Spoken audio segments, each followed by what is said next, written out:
Frères et sœurs en Christ, je vous salue dans le nom de Jésus.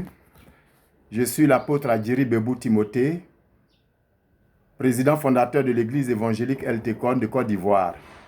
Je veux me rapprocher encore de vous en ce jour par cette vidéo parce que nous n'avons pas l'occasion de nous rendre visite, de partager ensemble des moments parce que justement, nous sommes dans un confinement et nous ne savons pas pour le moment combien de temps cela va durer.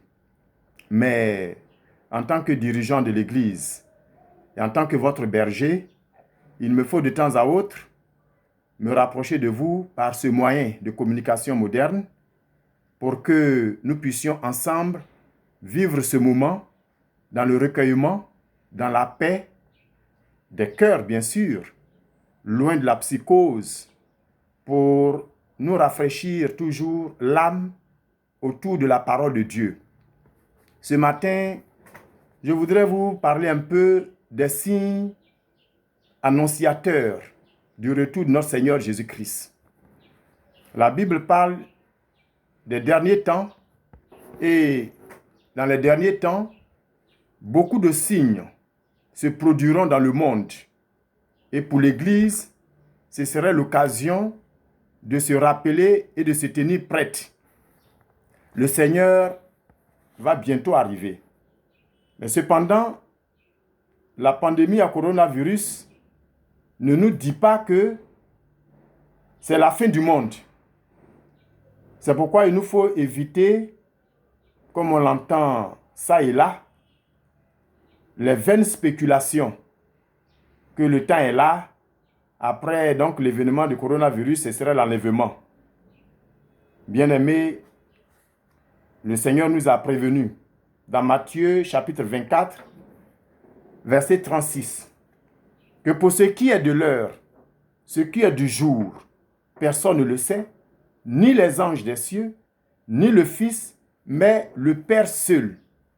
Et dans le livre des Actes, au chapitre 1, verset 7, il dit, ce n'est pas à vous de connaître les temps ou les moments que le Père a fixés de sa propre autorité, en parlant bien sûr de son avènement.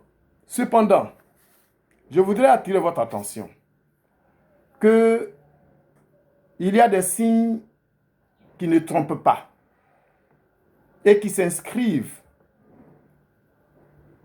logiquement selon les Saintes Écritures parmi les signes annonciateurs de la venue de notre Seigneur Jésus-Christ,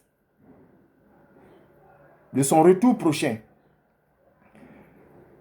Comme les saisons s'annoncent par des signes avant-coureurs, il y a des faits qui préparent la seconde venue du Christ et nous devons y être attentifs. Certains d'entre eux sont d'ordre politique. Il s'agit des guerres, des bruits de guerre, où une nation se dresse contre une autre nation, tel que rapporté par notre Seigneur dans Matthieu 24, versets 6 à 7. Et l'Apocalypse a aussi révélé, le livre de l'Apocalypse a révélé que un cheval roux, celui qui le monte, reçut le pouvoir d'enlever la paix de la terre, afin que les hommes s'égorgent les uns les autres, et une grande épée fut donnée à cet ange-là. Ça, c'est dans Apocalypse chapitre 6, versets 3 à 4. Parmi toujours les signes, il y en a qui sont d'ordre économique. La Bible nous parle des famines avec des épidémies qui en sont parfois les conséquences. Il y a aussi des signes qui font donc allusion, sinon qui sont d'ordre naturel. Il s'agit des catastrophes naturelles qui font partie du commencement des douleurs, en particulier des tremblements de terre, des chutes de grêle. le monde doit connaître ces signes-là avant que Jésus-Christ n'arrive. Jésus ajoute que le soleil s'obscurcira, que la lune ne donnera plus son éclat, que les étoiles tomberont du ciel et que les puissances des cieux seront ébranlées. C'est surtout au signe d'ordre spirituel que notre Seigneur Jésus-Christ a donné beaucoup plus d'importance. Et c'est ce qui doit interpeller l'Église aujourd'hui. L'iniquité doit arriver. Le péché, c'est-à-dire le péché doit arriver à son comble. L'apôtre Paul a souligné dans 2 Timothée 3, versets 1 à 5, que les hommes seront égoïstes, amis de l'argent, fanfarons, blasphémateurs, rebelles à leurs parents, orgueilleux, ingrats, sacrilèges, insensibles, implacables, calomniateurs, sans frein, cruels, ennemis des gens de bien, traîtres, impulsifs, enflés d'orgueil, aimant leur plaisir plus que Dieu, et tout cela en gardant la forme extérieure de la piété, mais en reniant ce qui en fait la force, la puissance. C'est une description de ce que l'abandon de la foi, qu'on appelle l'apostasie, sera dans les derniers temps. Jésus-Christ déclare que ce sera pour beaucoup une occasion de chute, que les hommes se trahiront les uns les autres, se haïront, et que parmi même les chrétiens, l'amour du plus grand nombre se refroidira. Il nous a signalé cela lorsqu'il s'adressait à ses disciples dans Matthieu chapitre 24, versets 10 à 12.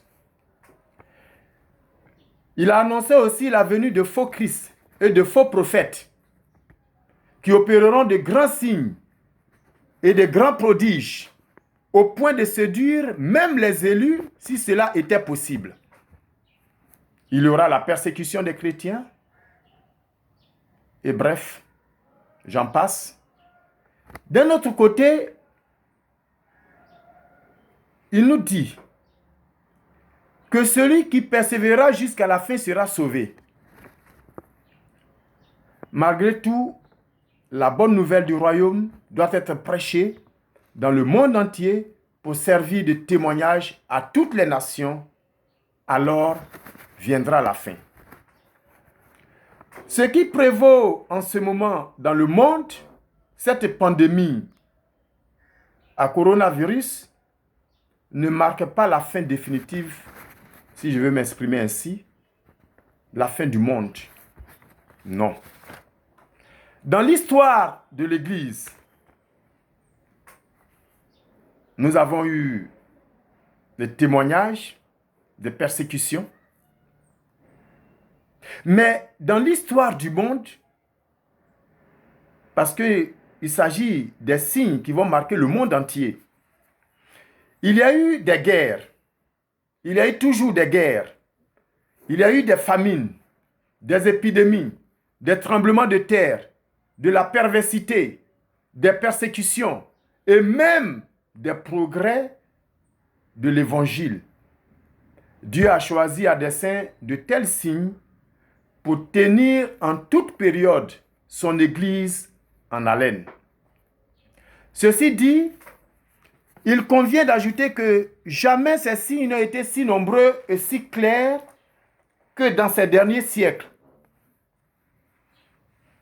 Les 2 guerres mondiales ont été plus sanglantes que celles qui se sont déroulées auparavant. Jamais le problème de la faim ne s'est présenté avec tant d'acuité.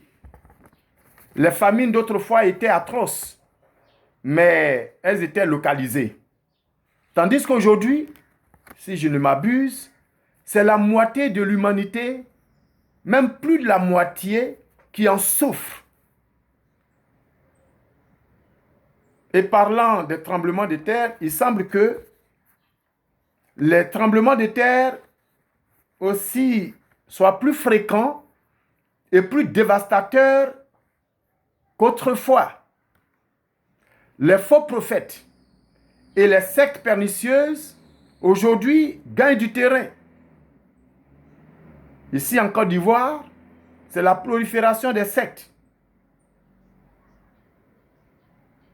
des faux prophètes, partout, qui se font entendre. Mais le Seigneur a prédit cela. Il a dit qu'il y aura des faux apôtres,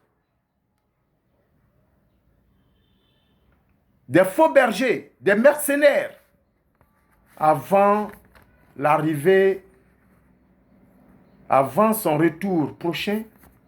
Il faut que ces choses-là, le monde les connaisse. Nous assistons dans le monde entier à une déchristianisation de notre société. Ça, il faut le souligner. Cette déchristianisation de la société qui tend à perdre les valeurs morales, à prôner les pires déviations sexuelles, à glorifier la violence, et j'en passe. Bien-aimés, frères et sœurs, amis de Jésus-Christ, vous qui m'écoutez, retenons que malgré tous ces signes précités, ce n'est pas encore la fin. Il faut que l'évangile de Christ soit annoncé au monde entier. Et grâce aux moyens de communication modernes, la propagation de l'évangile se fait avec une telle ampleur que nous pouvons, sans risque de nous tromper, dire que Jésus-Christ est à la porte. Persévérons donc dans l'annonce de l'évangile par ces moyens modernes de communication. Aujourd'hui, nous avons les réseaux sociaux. Tout le monde peut s'exprimer aisément là-dessus. Sur les réseaux, je veux dire. Mais toi et moi, nous sommes invités à annoncer l'évangile sur Facebook, sur WhatsApp. Tous les moyens modernes de communication qui s'offrent à nous sont les bienvenus et participent à la propagation de l'évangile si nous nous attelons à le faire. Et ça, c'est notre devoir. En ces temps qui courent, c'est l'occasion, en tout cas, de se connecter, mais de partager au maximum l'évangile. Voilà ce que je tenais, dans un premier temps, à vous dire, qui relève de notre responsabilité, de notre rôle en tant que sel de la terre et lumière du monde. Soyons conscients que nous sommes dans les derniers temps, bien-aimés frères et sœurs. L'Église doit être toujours sur le qui-vive, dans l'attente du retour de notre Seigneur Jésus-Christ. L'Église doit être toujours prête à se porter à la rencontre de son Sauveur. Dieu permet qu'à travers tous les siècles, l'Église ait assez de signes probants pour stimuler la vigilance et son espoir. Pour stimuler sa vigilance et son espoir. Cette pandémie à coronavirus s'inscrit, chers frères et sœurs, dans les signes avant-coureurs du retour de notre Seigneur Jésus-Christ, et cela doit nous interpeller en tant que chrétiens. Encore une fois, sachons lire entre les événements. Sachons lire entre les événements pour en tirer un grand profit pour notre vie, pour notre marche chrétienne. Voilà, je n'aurai pas assez de temps. Parce que vous non plus, vous n'en avez pas assez pour m'écouter, mais de temps à autre, je reviendrai. Mais d'ores et déjà, par ce partage du jour, j'ai voulu attirer votre attention que nous sommes dans les derniers temps. Mais la fin du monde n'est pas encore là. Il y a encore bien des choses qui vont arriver, qui vont s'accentuer. Mais il nous faut, nous en tant que chrétiens, Église, prendre conscience.